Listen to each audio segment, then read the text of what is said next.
Vandaag werd een jongerenbeweging tegen corruptie gelanceerd. Het initiatief werd genomen door Emilio Lens van de NDP.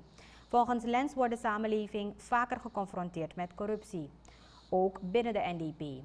Lens stelt de PG voor om een onderzoek te starten naar corruptiegevallen.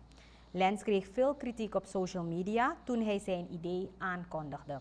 Hij is in het verleden namelijk in aanraking gekomen met de politie op verdenking van verkrachting. Voor wat betreft de jongere anticorruptiebeweging Suriname. Het is voor ons duidelijk dat er een richting gekozen moet worden. We hebben meerdere malen gezien dat corruptie dus toch wel een van de dingen is die ons land teistert. En we gaan een andere manier moeten vinden, een andere manier moeten zoeken om dit op te lossen. Door stil te blijven over corruptie, door daar niets over te zeggen, door elke keer weer zaken in de doofpot te doen, daarmee bereiken we niets. Ten aanzien van de ex-directeur van Wegenautoriteiten, de heer Gio Norden, gaan we deze zaak zeker bezwaren, omdat het nog lang niet genoeg is om mensen die binnen ons overheidsstelsel zich schuldig hebben gemaakt aan corruptieve handelingen, om ze gewoon naar huis te sturen. Ik denk dat je ze serieus moet vervolgen en als het moet, zoveel als mogelijk van de verloren gelden, zoveel als mogelijk van de verloren middelen, om die weer terug te krijgen in staatskas. De rest van de beweging is er niet dat ze er niet bij willen zijn. De mensen zijn wel heel serieus voorzichtig als het gaat om hun werk. Ik geloof dat mensen nog steeds bang zijn dat ze eventueel hun werk of hun baan kwijt kunnen raken. En ik denk dat we daarvoor respect moeten hebben.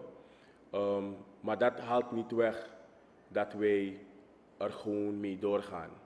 Dat haalt niet weg dat wij concreet vragen stellen, concreet met ideeën komen en concreet stappen zullen ondernemen. We geloven dat er in de toekomst veel meer mensen aan tafel zullen zitten. Let wel, dit is geen politieke aanval. Dit is duidelijk een tackling naar corruptie. En dat gaan we gewoon moeten doen. We willen het liefst willen wij dus geen persoonlijke aanvallen doen. Maar dan vragen we ook van de personen die zich daaraan schuldig maken, om zich daar serieus over te bedenken. Ik ga me niet als kandidaat stellen voor die positie als jongerenvoorzitter bij de NDP. Dat ga ik niet doen. Maar er zijn genoeg jongeren binnen de NDP waarvan ik 100% zeg van ik zou wel graag achter persoon A of achter persoon B staan. En ik ga wel stemmen voor die persoon om voorzitter te worden bij de jongeren. Omdat ik er dan van overtuigd ben dat die persoon zal meewerken aan een aantal zaken. Zeker als het gaat om de ontwikkeling van jongeren binnen de NDP. Het is namelijk zo dat ik daadwerkelijk in aanraking ben gekomen met de politie in het verleden. En daaruit heb ik geleerd.